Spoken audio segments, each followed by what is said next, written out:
নমস্কার বন্ধুরা, KS cooking হাউসের তরফ থেকে আপনাদের জানাই স্বাগত। এখন হালকা গরম হালকা ঠান্ডা, এই সময় মানুষের শরীর খুব খারাপ হয়।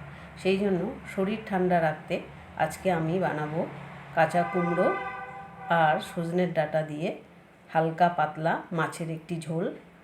রেসিপিটি পুরো দেখবেন, যদি ভালো লাগে তাহলে লাইক করবেন আর আপনাদের বন্ধু বান্ধব আত্মীয় স্বজনের কাছে আমার এই রেসিপিটি শেয়ার করবেন। এই রকমই ঘরোয়া নিত্য নতুন রান্না যদি আপনাদের দেখতে ভালো লাগে তাহলে আমার চ্যানেলটি সাবস্ক্রাইব করে রাখবেন। তাহলে চলুন রেসিপিটি দেখে নেওয়া যাক। এখানে আমি একটি থালার মধ্যে নিয়ে নিয়েছি 4 পিস কাতলা। এবার এর মধ্যে দিয়ে দিচ্ছি হাফ চা চামচ নুন, 1/4 চামচ হলুদের গুঁড়ো। এবারে নুন আর হলুদটা মাছের দু পিঠে ভালো করে মাখিয়ে নিচ্ছি। এবার আমি এই মাছটা 8 থেকে 10 মিনিটের জন্য এই অবস্থায় রেখে দিচ্ছি। এবারে আমি কিছু সবজি কেটে নেব। এখন হালকা হালকা গরম পড়ে গেছে, সেই জন্য বাজারে গরমকালের কিছু সবজি পাওয়া যাচ্ছে। তাই আমি এখানে একটি থালার মধ্যে নিয়ে নিয়েছি 2টো সজনের ডাঁটা, একটি মিডিয়াম সাইজের আলু আর নিয়ে নিয়েছি একটা গোটা কাঁচা কুমড়ো। প্রথমে আমি সজনের ডাঁটাটা ছোট ছোট টুকরো করে কেটে নিচ্ছি।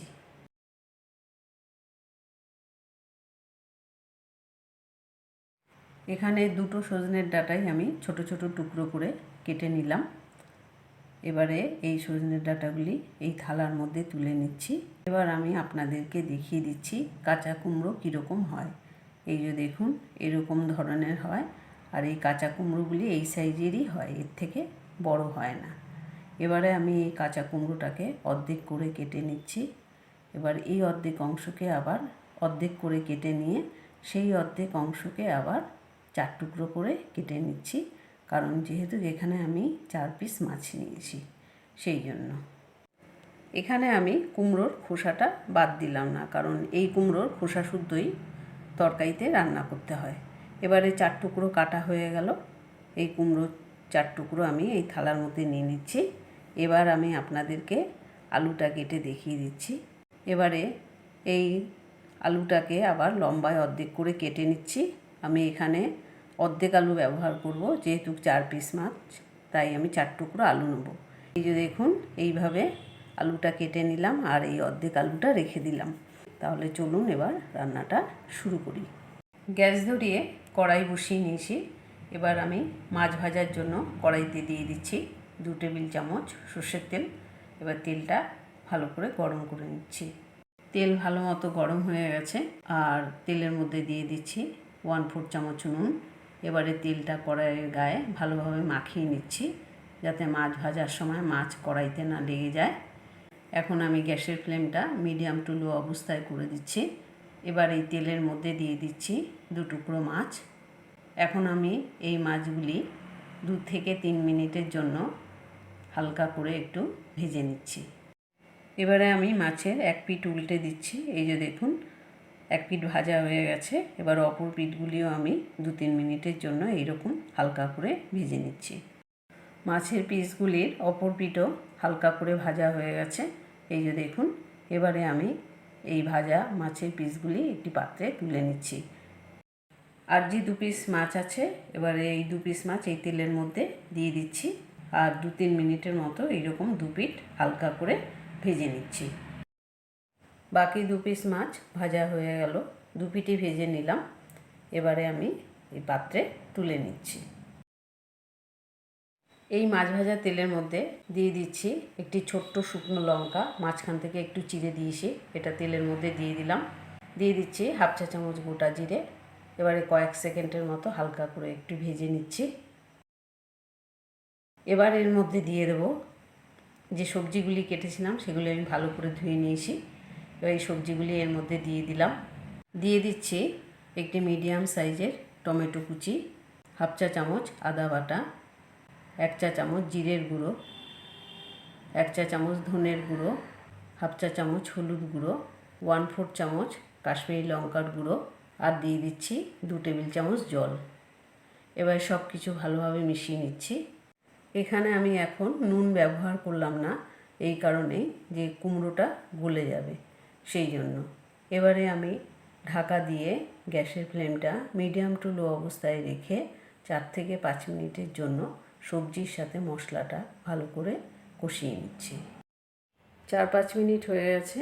এবারে আমি কড়াইয়ের ঢাকাটা খুলে নিচ্ছি। এই যে দেখুন মশলা আমাদের কষে গেছে, মশলা থেকে তেল বেরিয়ে গেছে, আর এখানে টমেটোর টুকরোগুলো ভালো মতো সিদ্ধ হয়ে গেছে। টমেটোর টুকরোগুলোকে খুন্তি দিয়ে একটু ম্যাশ করে দিচ্ছি, এতে তরকারির স্বাদটা আরও বেশি ভালো লাগবে। এবার আমি গ্যাসের ফ্লেমটা মিডিয়াম করে দিয়ে আরও 2 মিনিটের জন্য সবজি আর মশলাটা আর একটু কষিয়ে নিচ্ছি। সবজি আর মশলাটা ভালোভাবে কষানো হয়ে গেল। এবার আমি এর মধ্যে দিয়ে দিচ্ছি চায়ের কাপ মেপে 2 কাপ জল।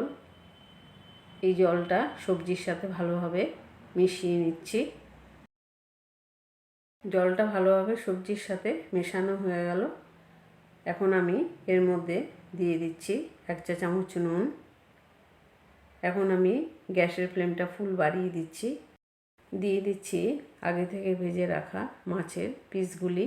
এবারে গ্যাসের ফ্লেমটা ফুল বাড়িয়ে ঝোলটাকে ভালো করে ফুটিয়ে নিচ্ছি। এই যে দেখুন মাছের ঝোল ফুটতে শুরু করেছে।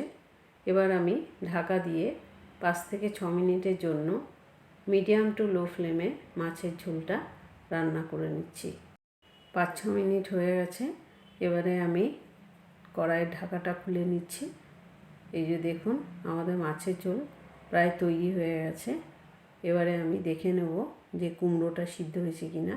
এই যে দেখুন কুমড়ো ভালো মতো সিদ্ধ হয়ে গেছে। এবারে দেখে নেব আলু সিদ্ধ হয়েছে কিনা। এই যে দেখুন আলুও সিদ্ধ হয়ে গেছে। এবার এখানে মাছের ঝোলটা অনেকটা ঝোল আছে, এতটা ঝোল লাগবে না, সেই জন্য আমি গ্যাসের ফ্লেমটা মিডিয়াম রেখে দিয়ে আরও 2 মিনিটের জন্য মাছের ঝোলটাকে একটু টানিয়ে নেব। তাহলেই আমাদের মাছের ঝোল একদম তৈরি হয়ে যাবে। 2 মিনিট পর ফিরে এলাম। এই যে দেখুন মাছের ঝোলটা মোটামুটি একটা টানিয়ে নিয়েছি। আমাদের মাছের ঝোল একদম তৈরি হয়ে গেল। এইভাবে আপনারা বাড়িতে একবার তৈরি করে দেখুন, আর দুপুরবেলায় গরম ভাতের সাথে খেয়ে দেখবেন, খেতে দুর্দান্ত লাগে। রেসিপিটি বাড়িতে একবার ট্রাই করে দেখুন। যদি ভালো লাগে তাহলে লাইক, কমেন্ট, শেয়ার করবেন, আর আমার চ্যানেলটি অবশ্যই সাবস্ক্রাইব করে রাখবেন।